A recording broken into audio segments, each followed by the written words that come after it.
Comment trouver un crédit immobilier pour un projet d'autoconstruction? Alors comme tu le sais probablement déjà, c'est plus compliqué que si tu passes par un constructeur. Et ça s'explique par 3 raisons. La banque a besoin de 3 choses pour t'accorder le crédit. Ta solvabilité, est-ce que tu peux rembourser le crédit, bien sûr. Est-ce que ton projet est viable? Est-ce que ta maison va se construire correctement? Est-ce que tu vas pouvoir habiter dedans? Et la troisième, c'est les assurances. Qui dit assurance dit si dans 2 ans tu as un souci, que tu ne peux plus habiter dans ta maison pour X raisons, et que c'est dû à la construction, tu dois avoir les assurances qui se chargent de faire les réparations et de te loger. Donc la banque, elle ne veut pas te laisser à la rue dans 2 ans, elle sait que si tu vas à un souci pour habiter, que tu dois rembourser ton crédit, prendre un loyer, ça va être compliqué. Donc elle veut s'assurer que ton projet est viable et que tu n'auras pas de soucis dans le futur. Quelle est la différence avec un constructeur? C'est assez simple, le constructeur il t'assure que le projet est viable et il t'assure qu'il a les assurances.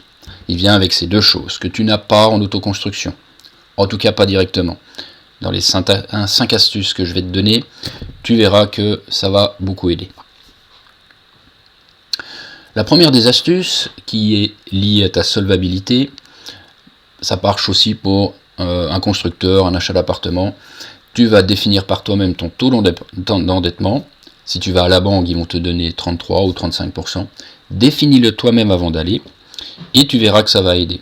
Si par exemple tu définis que 35% c'est trop pour toi et que tu dis à la banque je ne veux pas dépasser 30%, que tu donnes des raisons, par exemple tu veux garder un pourcentage de ton salaire pour tes vacances que tu ne veux pas supprimer, ou pour ta maison, tu veux garder une part de ton argent en dehors du crédit pour finir des travaux ou quoi que ce soit. Viens avec une raison comme ça et je pense qu'ils vont apprécier. La deuxième astuce que je te donne, au niveau des assurances, fais faire le gros œuvre par des artisans. Chaque artisan, pour le gros œuvre, a son assurance décennale, sa garantie décennale. Ça veut dire que ça garantit son travail pendant 10 ans. S'il y a la moindre chose, une fissure dans la dalle, une grosse fissure, ta maison qui s'ouvre en deux, ton toit qui tombe, c'est sa garantie décennale qui va prendre le relais. Donc si tu viens avec tout le gros œuvre par des artisans avec leur garantie, c'est un gros avantage. La troisième astuce que je te donne, ce que les banques aiment bien en autoconstruction, c'est que tu aies une assurance dommage-ouvrage. C'est exactement avec cette assurance que le constructeur vient dans ton projet. L'assurance dommage-ouvrage, elle s'occupe de gérer les garanties décennales de chaque artisan. Et elle s'assure de te loger en cas de problème, de te loger si tu ne peux plus habiter dans ta maison le temps des travaux. C'est la garantie, c'est l'assurance dommage-ouvrage qui s'occupe de ça. Souscrire une assurance dommage-ouvrage en tant que particulier, c'est faisable. Plus compliqué que pour un constructeur, mais c'est faisable. L'astuce numéro 4 que je te donne, c'est si tu veux quand même faire par toi-même une partie du gros œuvre. Alors pour ça, tu dis rien à la banque, tu viens avec un devis d'un artisan, le maçon, le terrassier, et tu présentes ça comme dossier.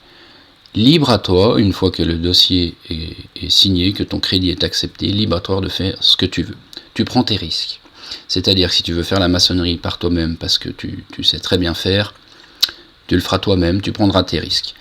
Mais ce qui est important, c'est de ne pas arriver à la banque et lui dire je vais faire la maçonnerie. Ça va être compliqué.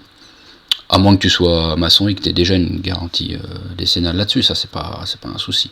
Ça c'est la même chose que de prendre un artisan. Mais si tu veux le faire par toi-même, moi je te conseille de ne pas le dire à la banque. Par contre, c'est toi qui prends tes risques après.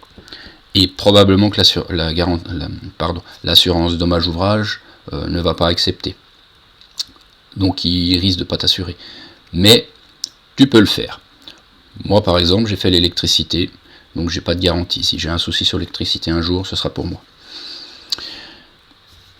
L'astuce numéro 5 que je te donne, c'est pas vraiment une astuce, c'est de venir avec un dossier complet. Dès le début, si tu viens déjà avec une bonne idée de ce qu'est l'autoconstruction, que tu comprends ce qu'est les assurances, tu n'arrives pas à la banque en disant je ne sais pas ce que c'est une garantie décennale, informe-toi bien sur les assurances, sur tous les travaux, sur si tu veux faire la maîtrise d'œuvre toi-même, ce que c'est une maîtrise d'œuvre, ce que c'est une maîtrise d'ouvrage. Si tu arrives à la banque déjà en montrant que tu sais de quoi tu parles, ça va beaucoup aider. Donc voilà pour les 5 astuces, c'est ce que j'ai suivi moi, on n'a pas eu de soucis. Et si je peux te donner un dernier petit conseil, passe par un courtier dans la région où tu es, c'est lui qui va savoir quelle banque sera la mieux appropriée à ton projet. Tu lui présentes ton projet, autoconstruction partielle, constructeur pour le hors d'air hors d'eau, et tu finis le second œuvre.